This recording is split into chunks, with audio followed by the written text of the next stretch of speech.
Welcome to UPSC exam prep. आज है 18 दिसंबर 2023 और स्वागत है आपका करंट अफेयर्स न्यूज डिस्कशन में। तो आइए शुरू करते हैं।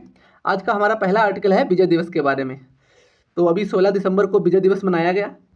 तो अभी ये 52वां मतलब बांग्लादेश की आज़ादी का विजय दिवस के अवसर पर ये मनाया जाता है। ये सभी राजनीतिक दलों के नेताओं ने अभी 1971 के युद्ध में लड़ने वाले जो सैनिक हैं उनको श्रद्धांजलि दी है। 1971 के युद्ध में पाकिस्तान पर भारतीय सशस्त्र बलों की जीत का सम्मान करने और देश के लिए अपने जवानों का बलिदान देने वाले सैनिकों को श्रद्धांजलि देने के लिए हर साल 16 दिसंबर को विजय दिवस मनाया जाता है। इस दिन बांग्लादेश के विजय दिवस या विजय दिवस के रूप में मनाया जाता है, जो पाकिस्तान से देश की औपचारिक स्वतंत्रता का प्रतीक है। अब इसके इतिहास के बारे में थोड़ा जान लेते हैं। तो 1971 में उसके 1971 का युद्ध पूर्वी पाकिस्तान जो अब बांग्लादेश है के लोगों के खिलाफ जनरल याहिया खान के नेतृत्व में दमनकारी पाकिस्तानी सैन्य शासन द्वारा किए गए जो नरसंहार से शुरू हुआ था। संघर्ष तब शुरू हुआ जब 1970 के चुनाव में शेख मुजीबुर रहमान के नेतृत्व वाली जो आवामी लीग विजेता बनकर उभरी थी उनकी पार्टी। चुनाव के बाद पाकिस्तानी सेना ने नतीजों को प्रभावित करने के लिए बल प्रयोग किया, जिससे पूर्वी पाकिस्तान से बड़े पैमाने पर लोगों का पलायन हुआ। इस नाजुक दौर में भारत ने हस्तक्षेप किया और भारत की तत्कालीन प्रधानमंत्री श्रीमती इंदिरा गांधी थी उस समय। उन्होंने सीमा के दूसरी ओर से जो भागे लोगों को शरण दी। 3 दिसंबर 1971 को स्थिति और बिगड़ गई जब पाकिस्तान ने 11 भारतीय हवाई अड्डों पर हवाई हमले किए, जिससे इंदिरा गांधी को भारत के सेना प्रमुख जनरल सैम मानेकशॉ को पाकिस्तान के खिलाफ पूर्ण पैमाने पर युद्ध शुरू करने का निर्देश देने के लिए मजबूर होना पड़ा। भारत ने बांग्लादेश के राष्ट्रवादी समूहों का समर्थन किया और कराची बंदरगाह को निशाना बनाने के लिए भारतीय नौसेना के नेतृत्व में ऑपरेशन ट्राइजेंट को अंजाम दिया। 13 दिनों की लड़ाई के बाद भारत ने 16 दिसंबर 1971 को पाकिस्तान पर शानदार जीत हासिल की, जिससे पूर्व और पूर्वी पाकिस्तान से बांग्लादेश का निर्माण हुआ। इस महत्वपूर्ण दिन पर पाकिस्तान के जनरल अमीर अब्दुल्ला खान नियाजी ने आत्मसमर्पण के दस्तावेज पर हस्ताक्षर किए, जिसमें भारतीय सेना और बांग्लादेश की मुक्ति वाहिनी सेना बनाई गई थी। वो उसके सामने 93,000 पाकिस्तानी सैनिकों के साथ आत्मसमर्पण किया गया, जो द्वितीय विश्व युद्ध के बाद सबसे बड़ा सैन्य आत्मसमर्पण था। हमारा अगला आर्टिकल है बहमनी साम्राज्य के बारे में। तो आइए देख लेते हैं। अभी हाल ही में कर्नाटक के उच्च न्यायालय ने कलबुर्गी जिले के अधिकारियों को शहर के बहमनी सुल्तानों के ऐतिहासिक किले के से अतिक्रमण हटाने का निर्देश दिया है। बहमनी साम्राज्य के बारे में तो ये 1347 में तुर्की के गवर्नर अलाउद्दीन हसन बहमन शाह द्वारा दिल्ली के सुल्तान मोहम्मद बिन तुगलक के खिलाफ एक विद्रोह करके एक स्वतंत्र राज्य साम्राज्य की स्थापना के बाद बहमनी साम्राज्य को सत्ता में आया था। ये दक्षिण भारत में सत्ता में आने वाला पहला स्वतंत्र इस्लामी साम्राज्य था। इस साम्राज्य में वर्तमान में कर्नाटक, महाराष्ट्र, आंध्र प्रदेश के क्षेत्र शामिल थे। बहमनियों ने 1347 और 1425 के बीच एहसानाबाद जो जिसको गुलबर्गा अब है में राजधानी स्थापित की और बाद में ये बीदर चले गए। इस साम्राज्य पर कुल 14 सुल्तानों ने शासन किया। इसमें अलाउद्दीन बहमन शाह, मोहम्मद शाह प्रथम और फिरोज शाह प्रमुख थे। बहमनी साम्राज्य महमूद गवान के मार्गदर्शन में अपने चरम पर पहुंच गया था और जिन्होंने 1458 से 1481 ईस्वी तक लगभग 23 वर्षों तक बहमनी सुल्तानों के प्रधानमंत्री के रूप में बड़ी विशिष्ट सेवा की। महमूद गवान ने गोवा को पुनः कब्जा करके साम्राज्य का विस्तार किया, जो उस समय विजयनगर साम्राज्य के अधीन था। अब इसके बहमनी साम्राज्य के प्रशासन के बारे में देख लेते हैं। तो साम्राज्य में को 4 प्रशासनिक क्षेत्रों या प्रांतों में विभाजित किया गया था, जिसे तराप कहा जाता था। ये दौलताबाद और बीदर, बरार और गुलबर्गा चार उसमें भागों में विभाजित इसको किया गया था। प्रत्येक प्रांत में एक तरफदार या सूबेदार हुआ करता था। बहमनी शासक सैन्य सहायता के लिए अपने अमीरों पर निर्भर थे। उन्होंने युद्धों में बारूद का उपयोग किया। अब देख लेते हैं बहमनी साम्राज्य की कला और वास्तुकला। तो बहमनियों को वास्तुकला और कला के प्रति उत्साह के लिए जाना जाता था। वास्तुकला में इन्होंने कुल बदलावों के साथ वास्तुकला की इंडो इस्लामिक शैली को अपनाया। इमारतों का निर्माण स्थानीय सामग्रियों का उपयोग करके किया गया है। इस काल की इमारतों पर फारसी वास्तुकला का प्रभाव देखा जा सकता है। वास्तुकला के उदाहरण यह गुलबर्गा, यहाँ पर जो शाह बाजार मस्जिद, हफ्ता गुंबज, जामा मस्जिद, या बीजापुर की गोल गुंबद, इब्राहिम रोजा, बारा कमान आदि, और बीदर में रंगीन महल, जनता महल में पाए जा सकते हैं। ये इनके कुछ वास्तुकला के उत्कृष्ट उदाहरण हैं। इस काल में उर्दू, अरबी और फारसी साहित्य प्रचुर मात्रा में था। इस काल में एक नई नवेली दक्षिणी उर्दू भी प्रचलित हुई। अब इनका देख लेते हैं बहमनी साम्राज्य का पतन कैसे हुआ। तो 1518 के आसपास विजयनगर साम्राज्य के कृष्णदेव राय ने बहमनी साम्राज्य के अंतिम शासक को हराया। इसके बाद बहमनी साम्राज्य 5 राज्यों में विभाजित हो गया, जिन्हें सामूहिक रूप से दक्कन सल्तनत के नाम से जाना जाता है। ये 5 दक्कन सल्तनत थीं: बीजापुर की आदिल शाही, बीदर की बरीद शाही, अहमदनगर की निजाम शाही, गोलकुंडा या जो हैदराबाद है इसकी कुतुब शाही, और बरार की इमाद शाही। इन राज्यों में बहमनी साम्राज्य से स्वतंत्र होने की घोषणा शुरू कर दी, और इस विघटन से क्रोधित होकर बीदर, अहमदनगर, गोलकुंडा और बीजापुर ने मिलकर विजयनगर पर आक्रमण कर दिया। 1565 में तालीकोटा की लड़ाई में विजयनगर साम्राज्य पराजित हुआ। विजयनगर के पतन के बाद बहमनी शासक अधिक समय तक सत्ता में नहीं रह सके, और इन राज्यों को अकबर और औरंगजेब ने मुगल साम्राज्य में मिला लिया। इस तरह से बहमनी साम्राज्य का अंत हो गया। अब हमारा अगला आर्टिकल देखते हैं। तो हमारा अगला आर्टिकल है बोधि चित्त के बारे में। तो आइए देखते हैं। अभी बोधि चित्त, जिसका अनुवाद जागृति मन या आत्मज्ञान का विचार से जागृति के मार्ग पर चलने और बोधिसत्व बनने की प्रतिबद्धता है, जो सभी प्राणियों की मुक्ति के लिए समर्पित है। बोधि चित्त का जन्म करुणा से होता है।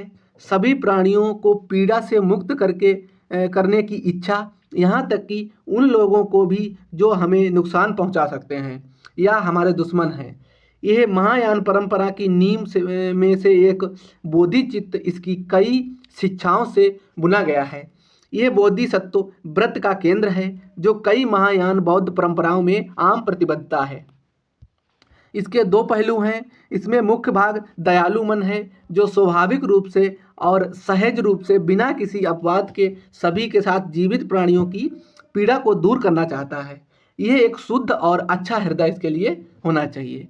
दूसरा पहलू यह है ये महसूस करना है कि दूसरों की मदद करने के लिए हमें अपने मन की प्राकृतिक शुद्धता को जागृत करने और आत्मज्ञान प्राप्त करने की आवश्यकता होती है।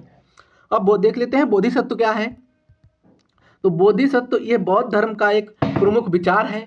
ये संस्कृत मूल बोधि से बना है, जिसका अर्थ होता है जागृति या ज्ञानोदय, और सत्व जिसका अर्थ होना है। सत्व का अर्थ होता है होना, और बोधि का अर्थ होता है जागृति, यानी जागृति होना। शब्द का मूल अर्थ है एक ऐसा प्राणी जो प्रबुद्ध होने की राह पर है। सेठ गिउड मठ के बारे में मुख्य तथ्य देख लेते हैं। तो अभी पश्चिम बंगाल के सिलीगुड़ी में यह स्थित है सेलगुड मठ।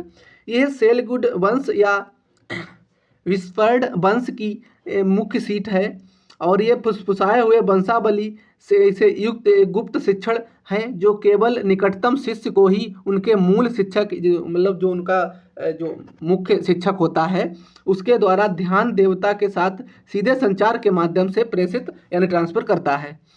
सेठ गिउड वंश की अखंड गुप्त शिक्षाओं और टिप्पणियों के कारण ही तिब्बती गुप्त महायान प्रथा आज भी बरकरार है।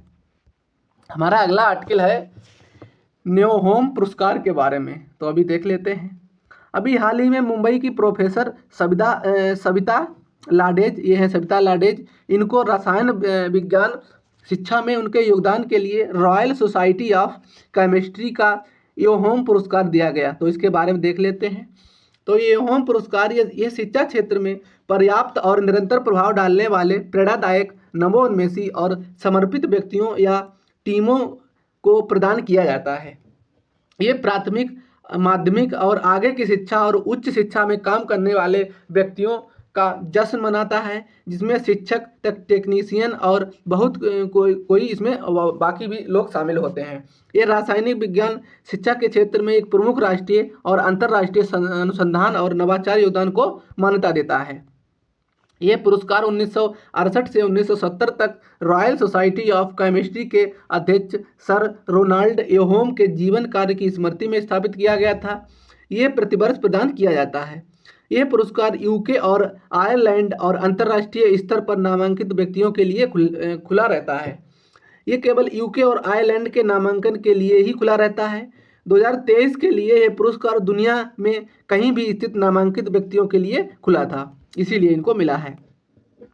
इसमें विजेता होता है उनको 5,000 पाउंड और एक पदक और एक प्रमाण पत्र मिलता है। विजेता यूके के व्याख्यान या कार्यशालाओं की एक श्रृंखला पूरी करेंगे और विजेताओं का चयन शिक्षा पुरस्कार समिति द्वारा किया जाएगा। हमारा अगला आर्टिकल है यूरोपीय बुडवाइसन के बारे में, तो आइए देख लेते हैं। यह है यूरोपीय बुडवाइसन, इस तरह का कुछ दिखता है। अब आइए इसके बारे में जान लेते हैं। तो एक नए अध्ययन से अभी चेतावनी दी गई है कि जो यूक्रेन में चल रहा युद्ध है, इसमें मेगा जीव यूरोपीय बुडवाइसन के अंतिम अवशेष को बचाने के प्रयास में बाधा बन रहा है। ये जो यूक्रेन रशिया युद्ध, यूरोपीय बुडवाइसन के बारे में, तो इसे बिसेंट भी कहा जाता है। यूरोपीय बाइसन, ये बाइसन बोनस, ये यूरोप का सबसे बड़ा और भारी भूमि का स्तनपायी जानवर है। पहले 3 उप प्रजातियां थीं इसकी, हालांकि केवल एक बाइसन बोनस ही अब बची है और अन्य 2 अब विलुप्त हो चुकी हैं। इसका पर्यावास तो ये घास के मैदानों, पर्णपाती और आश्रित मिश्रित वनों में रहते हैं। अंतिम हिमयुग के अंत में ये विंसेंट बड़े झुंडों में परे यूरोप में घूमते रहते हैं और ये 1927 तक यूरोप में इसका लगभग सफाया हो गया था। ये घास के मैदानों के आवास को बहाल करने के लिए एक पारिस्थितिकी तंत्र इंजीनियरिंग के रूप में भी महत्वपूर्ण भूमिका निभाता है। इनकी संरक्षण की स्थिति क्या है, तो ये IUCN की जो लिस्ट होती, रेड लिस्ट होती है, उसमें नियर थ्रेटेंट है, यानी खतरे के करीब हैं। खतरा इनको किससे है, तो तेजी से पर्यावरण परिवर्तन, मनुष्यों द्वारा शिकार और पूरे यूरोप में विंसेंट के विलुप्त होने की मुख्य चालक थे। वैज्ञानिकों ने पाया है कि शिकार के कारण विंसेंट वितरण के उत्तर और पूर्वी सीमा का नुकसान हुआ है, जबकि भूमि का उपयोग परिवर्तन पश्चिम और दक्षिणी में नुकसान के लिए जिम्मेदार है। मतलब पूर्व में ये नुकसान इनका हुआ है क्योंकि इनका शिकार होता है, और पश्चिम में इनका नुकसान भूमि क्षरण के कारण हुआ है, पश्चिम और दक्षिण में।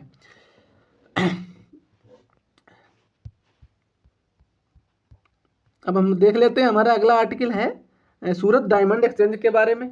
तो अभी प्रधानमंत्री ने दुनिया के सबसे बड़े कारपोरेट ऑफिस केंद्र सूरत डायमंड एक्सचेंज का उद्घाटन करने के लिए तैयार है। तो ये सूरत डायमंड एक्सचेंज के बारे में देखते हैं। ये सूरत के निकट खजोद गांव में स्थित है। ये दुनिया का सबसे बड़ा कारपोरेट कार्यालय केंद्र है जो पेंटागन द्वारा पूर्ववर्ती शीर्ष स्थान को हासिल करेगा। ये कच्चे और पॉलिश किए गए हीरों के साथ साथ आभूषणों के व्यापार के लिए एक वैश्विक केंद्र होगा।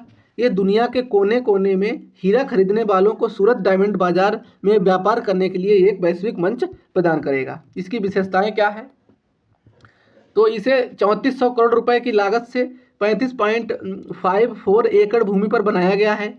ये दुनिया की सबसे बड़ी अंतर संयोजित इमारत है क्योंकि इसमें 4500 से अधिक अंतर संयोजित कार्यालय हैं।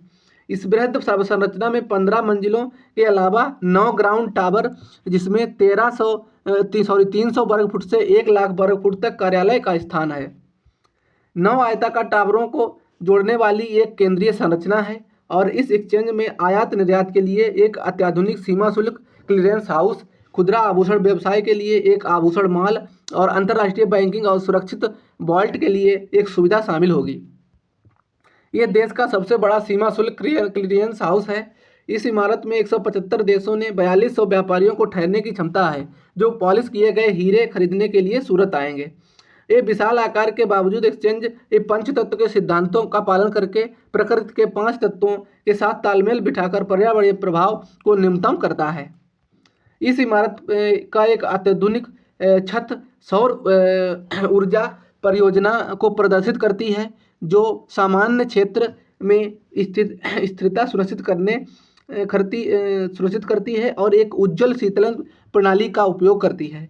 इंडियन ग्रीन बिल्डिंग काउंसिल ने इमारत को प्लैटिनम रेटिंग से सम्मानित को किया है। तो अब इसका फोटो तो आपको दिखाते हैं। ये बिल्डिंग कुछ इस तरह की दिखाई देगी। इसमें सूर्य पैनल वगैरह लगे हुए हैं। तो इस तरह से कुछ ये बिल्डिंग दिखाई देगी। अब आइए हम अपना नेक्स्ट आर्टिकल देखते हैं।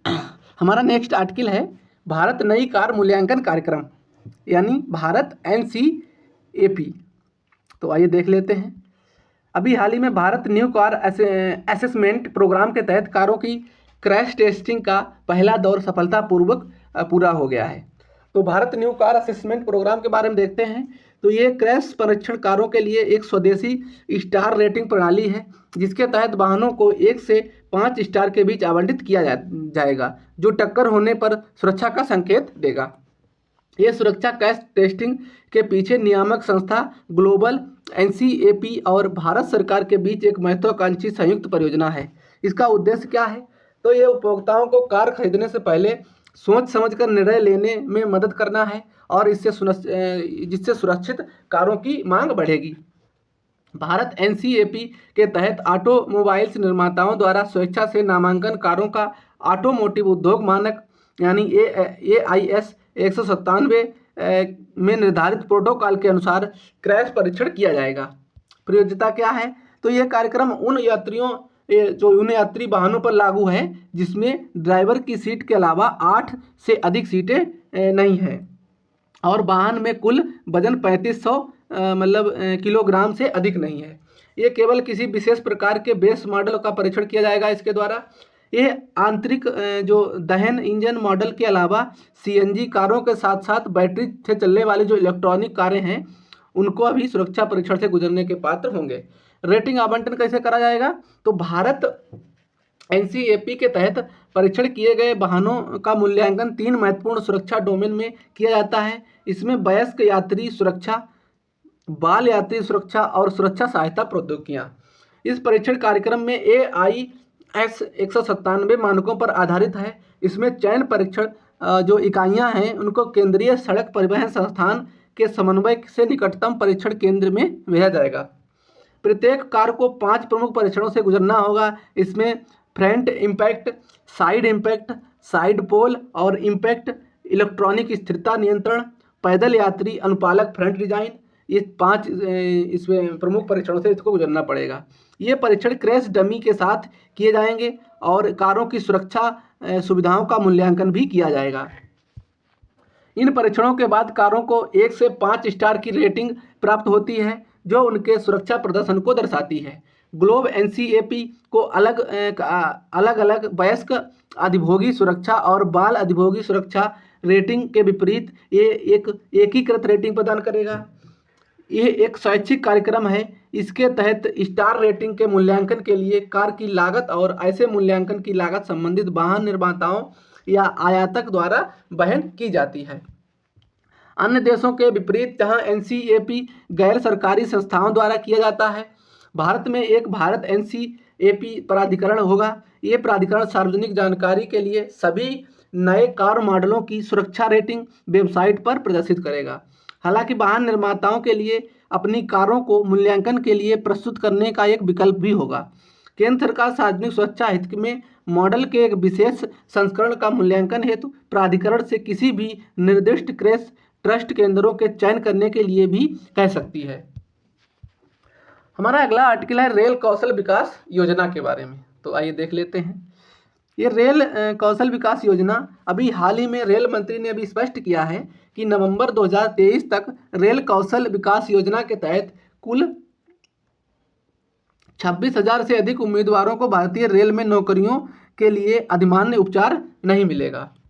रेल कौशल विकास परियोजना के बारे में तो इसे भारतीय रेल द्वारा विभिन्न उद्योग, प्रासंगिक व्यापारों, युवाओं को तकनीकी कौशल प्रशिक्षण प्रदान करने हेतु सितंबर 2021 में लॉन्च किया गया था। ये योजना 18 से 35 वर्ष की आयु के जो उम्मीदवार होते हैं उनकी ज़रूरतों को पूरा करने तथा विभिन्न क्षेत्रों में नौकरियों हेतु आवश्यक कौशल से लैस करने के लिए डिजाइन किया गया है। अब इसकी प्रमुख विशेषताएं क्या देखते हैं। तो इसमें लक्षित कौशल विकास, इस कार्यक्रम में रोजगार बाजार में प्रचलित विशिष्ट कौशल अंतराल को संबोधित करने के लिए डिजाइन किया गया है। इस कार्यक्रम में उद्योग प्रासंगिक तकनीकी व्यापारों पर ध्यान केंद्रित करके प्रतिभागियों को उद्योग में तकनीकी नौकरियों के लिए महत्वपूर्ण व्यवहारिक ज्ञान और अनुभव से लैस करना चाहता है। सुलभ प्रशिक्षण स्थान, तो इसमें योजना संभावित प्रतिभागियों की विविधता और कौशल भौगोलिक विस्तार को पहचानते हुए देश में विभिन्न स्थानों पर प्रशिक्षण केंद्र स्थापित करके पहुंच सुनिश्चित करती है। आयु उपयुक्त प्रशिक्षण, तो इसमें 18 से 35 वर्ष के आयु वर्ग के विशेष वर्ग पर विशेष जोर देने के लिए कार्यक्रम व्यक्तियों को उनके व्यावसायिक विकास के महत्वपूर्ण चरण में लक्षित करता है।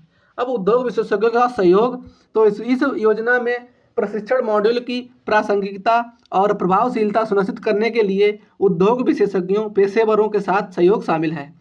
ये सहयोग प्रशिक्षण की गुणवत्ता को बढ़ाता है और उद्योगों में उभरती और आवश्यकताओं और उनकी प्रगति के साथ कार्यक्रम में को संरक्षित करता है। प्रमाणीकरण और मान्यता, तो इस कार्यक्रम में सफल समापन के जो परिणाम स्वरूप प्रमाण पत्र प्राप्त होते हैं जो रेलवे द्वारा मान्यता प्राप्त होते हैं।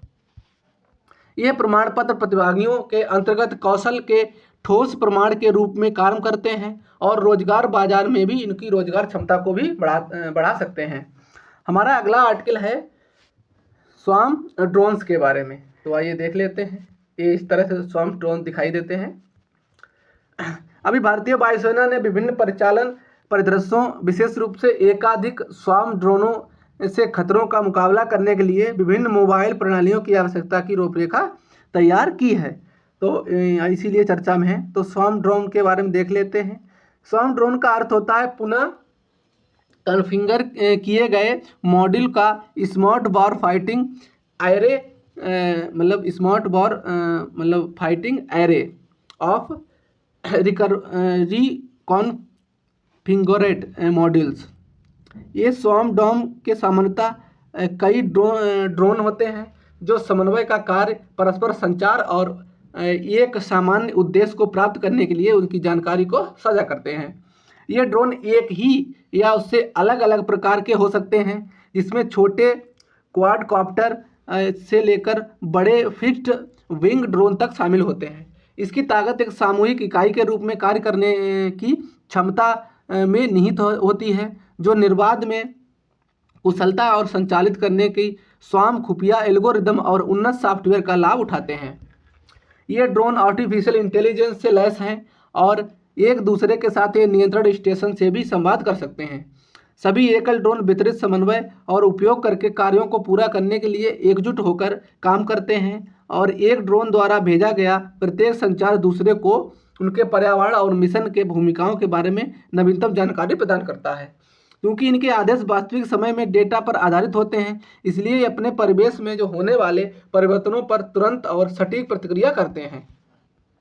ये समग्र रूप से स्वार्म और एकल ड्रोन लक्ष्य की तलाश करने और उस पर हमला करने में एक बड़ी स्वायत्तता का प्रयोग भी कर सकते हैं।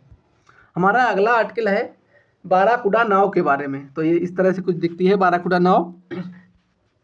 अभी पर्यावरण अनुकूल समुद्री परिवहन की दिशा में एक अगले कदम के रूप में भारत की सबसे तेज सौर इलेक्ट्रॉनिक नाव बाराकूडा को अलपुझा में नवगाथी पनावली यार्ड और औपचारिक रूप से इसको लॉन्च किया गया है।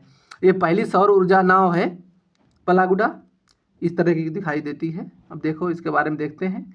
इसका नाम तीव्र लंबी मछली बाराकूडा के नाम पर रखा गया है। इसे 12 यात्रियों और कार्गो को ले जाने के लिए एक बर्क बोट के रूप में अशांत समुद्र में भी तैनात किया जा सकता है, जहाँ मतलब लहरें वगैरह आती हैं उसमें इसको वहाँ भी तैनात किया जा सकता है। इसकी विशेषता क्या है, तो ये नाव 12.5 नॉट यानी 23 किलोमीटर प्रति घंटा की शीर्ष गति प्राप्त कर सकता है और एक बार चार्ज करने पर इसकी समय सीमा 7 घंटे होती है। मतलब एक बार चार्ज करने से 7 घंटे तक चल सकती है। इसमें जुड़वा 50 किलो वाट इलेक्ट्रॉनिक मोटर और एक समुद्री ग्रेड LFP बैटरी और 6 किलोवाट सौर ऊर्जा की क्षमता है, जो कुशल और स्वच्छ ऊर्जा उपयोग का प्रतीक है। इस अत्याधुनिक नाव को मझगांव डॉक्स शिप बिल्डर्स और नेबल्ट द्वारा संयुक्त रूप से विकसित किया गया था। बाराकुडा मछली के बारे में मुख्य तथ्य देख लेते हैं। तो ये इस फायरेनिडे परिवार की शिकारी मछली की लगभग 20 प्रजातियों में से एक है। ये मुख्य रूप से मछली खाने वाली होती है जो मुलेट, इंकोबी और ग्रंट जैसी छोटी मछलियों का शिकार करती है। इसका वितरण तो ये मछलियाँ सभी गर्म और उष्णकटिबंधीय क्षेत्रों में पाई जाती हैं। ये कुछ अधिक शीतोष्ण क्षेत्रों में भी ये पाई जाती हैं। हमारा अगला आर्टिकल है एस्ट्रोपैलीन हैलानिची के बारे में। तो देख लेते हैं। ये भी है, हाल ही में वैज्ञानिकों ने समुद्री जो मकड़ी की प्रजाति है एक नई एस्ट्रोपैलीन हैलानिची इसकी खोज की है। तो इसके बारे में देखते हैं। ये पीले रंग की है, देखो इस तरह से कुछ दिखाई देती है। ये फोटो तो वैसे सूक्ष्मदर्शी से लिया गया है, इतना बड़ा नहीं होता वैसे। तो इसकी ये मतलब पीले शरीर के रंग वाली मकड़ी अंटार्कटिक महासागर में पाई गई थी तथा इसके चार काली आंखें व उभरे हुए बड़े पंजे हैं। मतलब इसकी 4 आंखें हैं और इसे रॉस सागर में लगभग 1870 यानी 570 मीटर नीचे समुद्री तल की सतह से लाया गया है। अब इसकी विशेषताएं देख लेते हैं। तो ये हॉर्ससू केकड़ा और अरेकनिडो का दूरी का संबंध इससे है। मतलब इस समुद्री मकड़ी के खाने का भी एक अनोखा तरीका है, जिसमें ये भोजन खाने के लिए अपने मुंह का नहीं बल्कि स्ट्रॉ जैसी सूंड इसकी होती है उसका प्रयोग करती है। इस प्रजाति का एक अन्य विचित्र कार्य है, इसमें श्वसन का तरीका ये अपने पैरों के माध्यम से सांस लेती है, इसलिए विचित्र है। इसके अलावा नई प्रजातियों के बड़े पंजे हैं जो बॉक्सिंग दस्ताने की तरह दिखते हैं, जिसका उपयोग वह संभवतः एनीमोन और कीड़े जैसे नरम खाद्य पदार्थों को पकड़ने के लिए करती है। रॉस सागर के बारे में देख लेते हैं। तो ये दक्षिणी ध्रुव में मात्र 320 किलोमीटर दूर एक विशाल खाड़ी है। ये समुद्र का एक बड़ा हिस्सा रॉस आइस शेल्फ से ढका हुआ है, जो अंटार्कटिका का सबसे बड़ा आइस शेल्फ है। ये न्यूजीलैंड के दक्षिण व उसके थोड़ा पूर्व में स्थित है, दक्षिण पूर्व में। ये अंटार्कटिका का पहला संरक्षित क्षेत्र है, जो दुनिया के अधिकांश पेंगुइन और व्हेल की कई प्रजातियों का आवास भी है। ये तटीय पूर्वी पवनों के बहाव से काफ़ी प्रभावित है, जो गहरे पानी के उभार के साथ एक विशाल दक्षिणावर्त चक्र स्थापित करता है। और ये दुनिया के अंतिम अक्षुब्ध जो समुद्री पारिस्थितिक तंत्र हैं उनमें से एक है, जो पेंगुइन, सील, अंटार्कटिक टूलफिश और व्हेल का आवास है।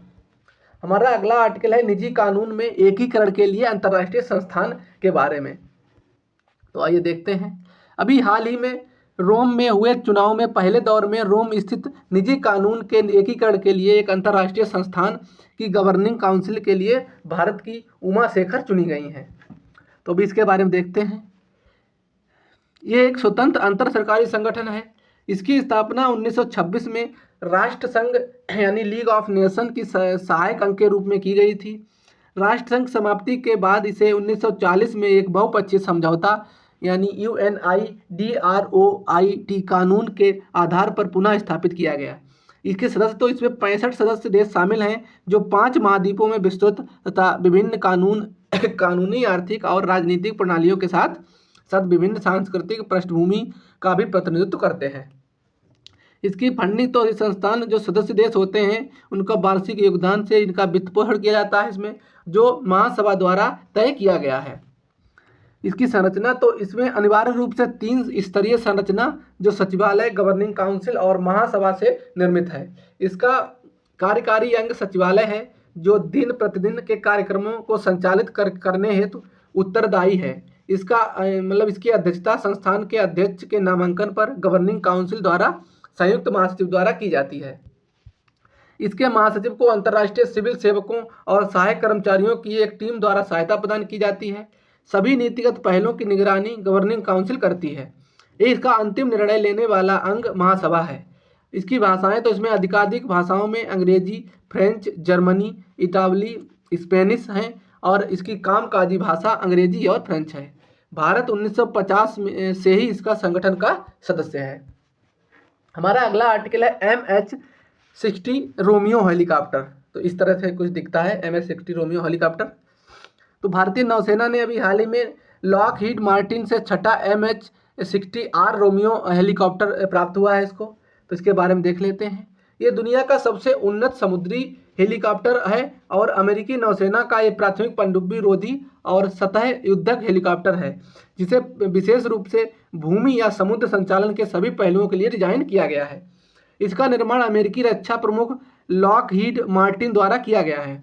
ये हर मौसम में काम करने वाला हेलीकॉप्टर है, जिसे अत्याधुनिक एवियोनिक्स और सेंसर के साथ डिजाइन किया गया है। इस हेलीकॉप्टर में पनडुब्बी रोधी युद्ध, सतह रोधी युद्ध और खोज और बचाव, नौसैनिक गोलीबारी समर्थन, निगरानी, संचार रिले, रसद समर्थन और कार्मिक स्थानांतरण, ऊर्ध्वाधर पुनः पूर्ति सहित कई मशीनों के लिए से ये सुसज्जित है। भारत सरकार ने 2020 में 14,000 करोड़ से अधिक की लागत से भारतीय नौसेना के लिए 24 MH-60 रोमियो हेलीकॉप्टर का ऑर्डर दिया था। इसकी डिलीवरी 2022 में शुरू हुई और 2025 तक पूरी करने की योजना है। हमारा अगला आर्टिकल है बिनसर वन्यजीव अभ्यारण्य के बारे में, तो आइए देख लेते हैं। बिनसर वन्यजीव अभ्यारण्य ये उत्तराखंड राज्य में है। तो ये उत्तराखंड का, ये हमारे भारत का मैप है, इसमें यहाँ पर ये उत्तराखंड है, ये बड़ा जूम करके दिखाया गया है। तो ये उत्तराखंड राज्य है, इसमें यहाँ पर ये बिनसर वन्यजीव मतलब वाइल्ड लाइफ सेंचुरी है। तो ये दिखाया गया इसका एरिया। अब इसके बारे में देख लेते हैं। तो ये हाल ही में भी बिनसर वन्यजीव अभ्यारण्य में पहली बार एक बाघ देखा गया है, तभी ये चर्चा में है। तो ये उत्तराखंड राज्य के ये कुमायूं क्षेत्र के अल्मोड़ा जिले में स्थित है। ये कभी चंद राजवंश की ग्रीष्मकालीन राजधानी भी हुआ करती थी।